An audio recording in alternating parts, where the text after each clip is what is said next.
Star any YouTube some trophy to come Enra abra omampani na nadakwa kufu adokasa wi eni modi tu just say de omugu so tententen kwese wo make kan emasi animu ama airport no letumi abie ama akonya badie ewa ma hodo sonso letumi aye contemporary so na concern assembly members HSA hinya papa se busumi bia no yetimi etua wo mo eka ama hodo so ensem emu no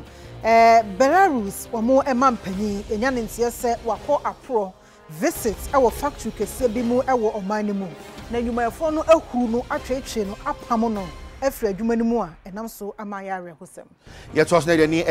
Zimbabwe enso so a Roman sofo na afi so lawyer bi akasa kwan a aban no di nipa hodo bi efa so ewo man mu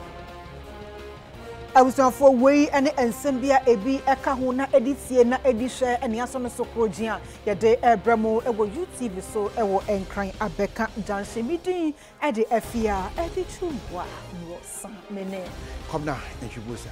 Africa se bono emu ensem enie Ghana mampaina na adedankwa ekufo ado akasa amemu no wode atudwase ewiase manyina tadi wonom ehwese Africa Continental Free Trade Area eja ebetumi aso abapa ama ompota ekese dakoma so no womatumi aduru ho ana na adedankwa ekufo ado ede sansem wetudwa abra na Africa Continental Free Trade Area womo dan kese building ewo Accra no anampo nkra no na ordane ede ama eye AU empanyufo Africa Continental Free Trade no ye baby ba kwa bibiman ba bedi dwa bebo piche sikasem na afesu ye hu ye ho se bibiman adehye na Ghana ase na ten kese no sie dan no mo asini mpinifo adane ede ama AU meche bibiman kabumuko no Ghana mampanyi ekasaye ena wo kire mu sesede bibiman no wiase nyada ehwe ye passe ye nyane ye hwe se beye yi a na ogidi ye passe ebeye yi esanse ye de ensesi ye bo akase ye de ye ho a na etwase ye de ye ho kra ede free nema bi asebi ense fata wadwadi mu wase Ghana bekoso ata bibiman echi apija bibiman Ghana has fully discharged all her obligations and commitments agreed with the AU Commission. And we are today handing over a fully furnished and befitting office space in a secured and easily accessible location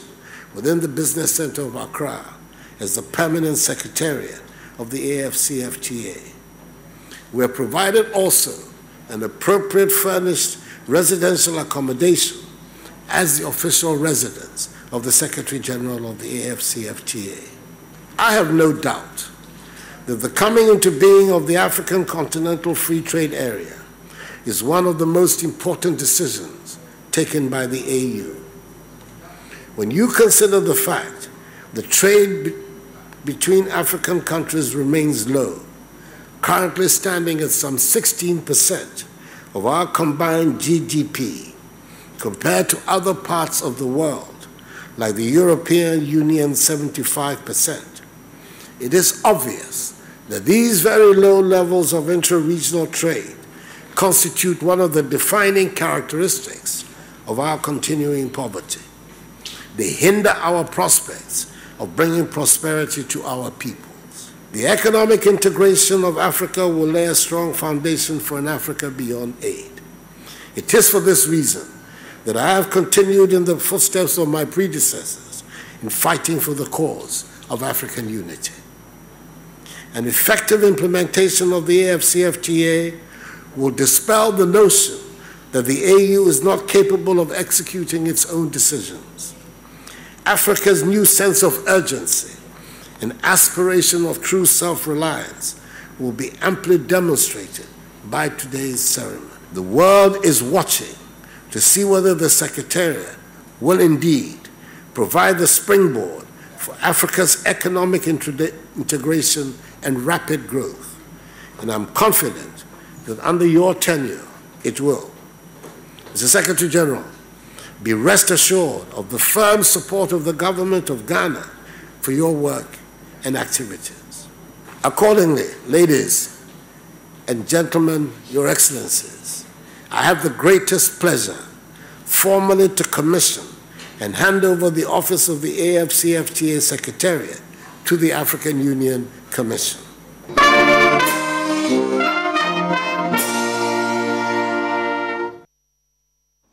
yet was near the Eddie Ache Mrashe Bejamo na empenifo tu anamo celebrate me aboana enipa hodo de bia na tabo mo beye na be wiase na ye biri mo no eto ebetimi etwa na Professor Michael Koyi na de ensemi etu na no da efiada ewo Mrashe Bejamo.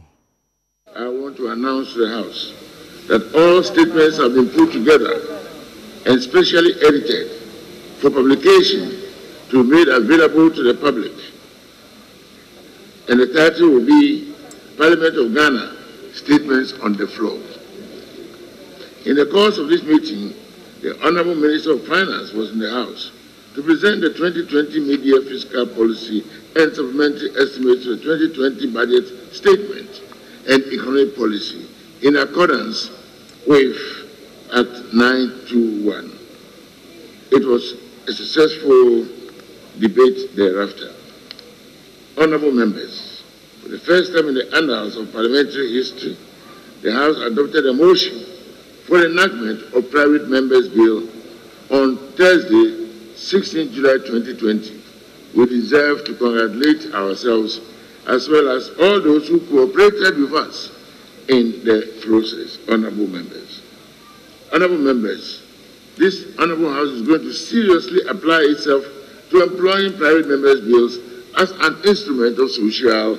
engineering. Recently, we all woke up to a shocking revelation that a 90-year-old woman was beaten to death in public because she was declared a witch by a witch doctor. I, in fact, also received a petition. I was on 4 years to work as BONO so Amantin agro processing factory no one district one factory no ase ewo eye Amantin eno ewo Bono East na nya ntie se Bono East mantam no so afo a woni ononyamfo Kofi Amwako hene wako ho nsrahwe. Raw materials are you be use and they are going to that structure starch at least 1,200 tons. If we are starch comes into 300 tons every day. Now, and I'm sad we say so in fact, we 500 a day. But yeah, we are a day now so Emano Echo. And I see we factory is so a factory about 3,000 workers. His Excellency Leonardo Dankwa Kufuado, a catcher Ghana for ya net die so much. Ya who said factories in Ebony European. Ma bahana ho ya nyina nsɛmtrɔfo so dia dance say Dankwa factory here mo he raya do 1 kilometer long and utumi hunu mfidie from 3 ekosifie na nema mo ho adwiri me kura ne say o say ye only one line a bebe sane build another line na one line he ehia afu cassava farm and say plantation ye right word 18,000 acres. Na utimi hunu se company here nkasa senior factory here run a white elephant they say sugar factory bi a ye hunu ya commander here company here nkasa adofu 10,000 acres a bedua a wo be start afidi company na basanya extend the outgrowing system a akuafo ya ntem hansobre babo somu enti se o hwe se na binum nam se na factories ni we na factories ni we o fiti preko po wonsia mpanyimfo se mojaba just a factory be ye adwuma ma afiri nyina na factory ni ye adwuma eno no eye nkuranhyesem emame eye nkuranhyesem ema regional minister wa ha ena eye nkuranhyesem ma won so a ye adwuma na nyame anim no kuro ni adwuma bi se ba ade ba ku bi etumi ma adwuma gu makohunu ade we mafa makohunu ade we mafa obi efa ebe bia se factory no kura wontumi nhyehyɛ nti no mede saa dwumadie no hyɛ yewura CEO ensa sɛ o ma nani nkwa adwuma no ho.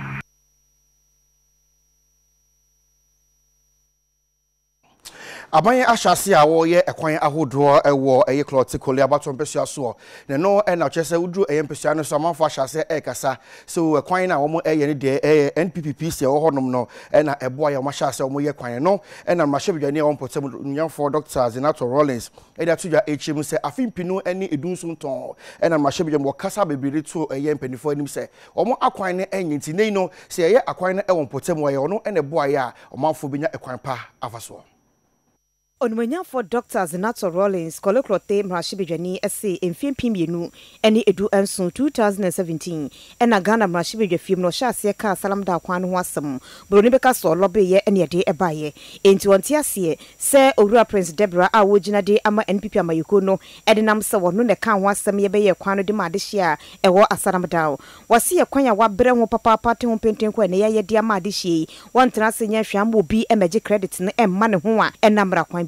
every 2017 me started send me ye dede wo parliament no sa ekudru this year earlier this year no yene urban engineers no call around ye church wo mo kwan na you know potholes no doors wo mo a wo metimi ya enti eba na sa no Ministry for Roads and Highways and sa tender no wo mo advertise e wo paper say na kwan wenum na ye pese ye e wo KLOTTEY KORLE e ba sa no e na afi wo mo award contract no ayede mani pakro no e na Sunday ye kwesi ada no wo mo start adwuma we adwuma bra me started say me lobby amasa kwan na ya ye no wo constituency mu na KLOTTEY municipality no na eni ho at that time no na ye kan AMA no ho. At that time, no crap on nipa or say or lobby mass adiano na oni ho because na fe obianye primaries. Me ana na me wo ho na me call office to office. Me you know me lobby e mass akwan ye be ye nti ya mayen kwan say kwan I wo asylum down ni nwa ye be ye. Afe ye bi wo osu. Ye bi e wo ringway. Afe one more year. Yama politics no yama no kremba mu kakra candidate no are all representing NPP no and now all can say minim ho hwe me ka municipality no ho e wo KLOTTEY metna budget discussion no sa ekwan ya ye na enka ho sa project we if we direct Ministry for Roads and Highways inti yama no kre emba your politics mu kakra wade tu na batwo mpesua na de hye nim so monko so anta na chintu abama no na emfiempiemienu ni aduonu wansa ni nkunim no beboa amempontudwuma aba me pesa me ka kire KLOTTEY KORLE for say no kre no eno na me di ye adwuma ever since 2015 na me ba se me ye campaign e wo KLOTTEY KORLE no kre na me di ye medwuma me gina ho na obi bisa me asem na menim a me ka se menim se ka se me ye bibi na mentumi ya me ka se mentumi ya but de metumi aya na de once a me ye no de na ho amma obi embe ka se ono na ye ya menim se makoye adwuma pa ama me nkrofo e wo KLOTTEY KORLE road na ya ye no Odanta road Seafood road e ka ho Akoshi ka ho Salem link ka ho Salem avenue ka ho Salvation link ka ho Abebrese ka ho Awulakpakpa ka ho ekwan 10 edu ekwan was say ye wo KLOTTEY KORLE na se manko ye hu adwuma ye den na me hu se ekwan we ni nunra na ye be ye hu adwuma sebi enye politics inti na amanfo begina baby edi intro atre nkrofo ye ntumi nka no kre na se 7 December ba ye mmia yeni na se ekoto aba ye to no zu neza ye to ma President Mahama na ye to za ama Dr. ZANETOR AGYEMANG-RAWLINGS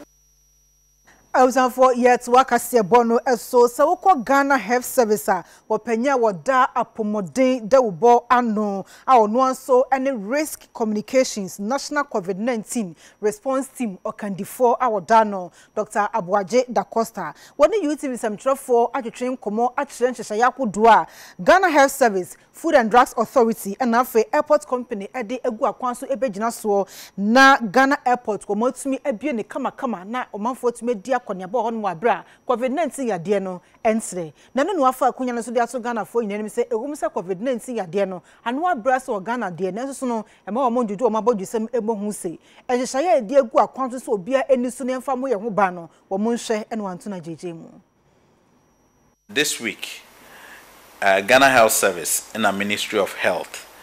and Ghana Airport Company, FDA,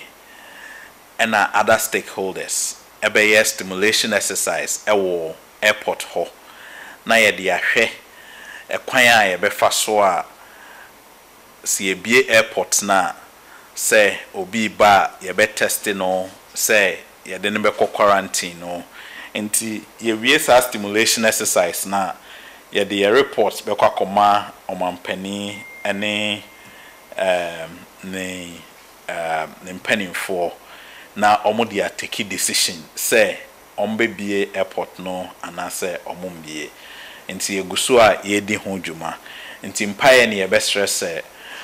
Ghana for mboma ye na exercise no enkoye said ye be ya ye nuamo a ewo amanonan so ebetimi anya kwan na omu aba oman mu ha na yeso a omuso a epese ekọ no omuso anya kwan etimi akọ nyame aye adom ye COVID-19 cases no the bronifer no active cases no eba form no na ese hu se enhyehyeye bi na aban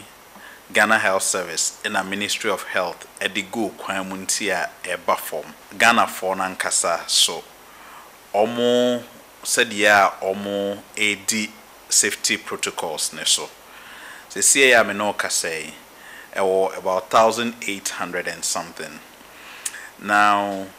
eno emma ye kwan as oman ma say yen lusu ye guard nijesem dear and so this is a very critical moment for yenyina as oman enti ebekoso ni asre Ghana for say samre dear enyesi edidi agro samre kra na ese protocols no obia ye den ediso Mr. se upia for face mask neshe na mama yendidi ye na also se okoba bia uro bi officer Mr. Ohronsa with samna ani nsuo a etne omo a where treatment centers a omo offer care to the sick no ye bebo omo abaso ene akokrodro ene omo homoden a omo ebo sede ebe ya yenuanom a omo anya bi no ye betimi asa omo yare ohwe Ghana ye situation na apomden for no ana workers health workers no ma bo mo homode nyen pa yeto aka se no so na ni e dia share BONO region SUNYANI na ye kro na concern assembly members of Ghana e dia tudwa echimu sesen hye bi ohono ma ebetimi aboa se yentua wo eka pa isan se wo chirimu a impempi no se obi assembly member atete ota fam no obi kura koye oba ho ade a odimba ne nchen honorable me koye oba ho ade o mam kakra me fa nko obi wu a oba ne nchen che se problem se ba assembly members so no enye adekuma enti obi won hye bi ode beboa wo sa akwan no so mafo nyina anyintum openi David Adutwumwaa national coordinator at the Morosa Central for Ekasaye. His Excellency John Dramani Mahama, Aye Frankatuni, or the National Democratic Congress. Asha Siakika policies bia, Ojitumse, Oba, Ghana for Manakwenya, Obetime, Adiabua, Ama Assembly members, Bosumi Biano, Yetimania, allowance in Kakranka Kra, Ebit Mabwe, or Yenda Dayan to him. Nansa Yakotia, Aye, Onimuyan for Aye majority leader. Nka yenim se ye papa yi odi akotene e Ghana yaman yosemu eno nti ye nyina no ye de anidie kase pa edema no nansa rekote ya o se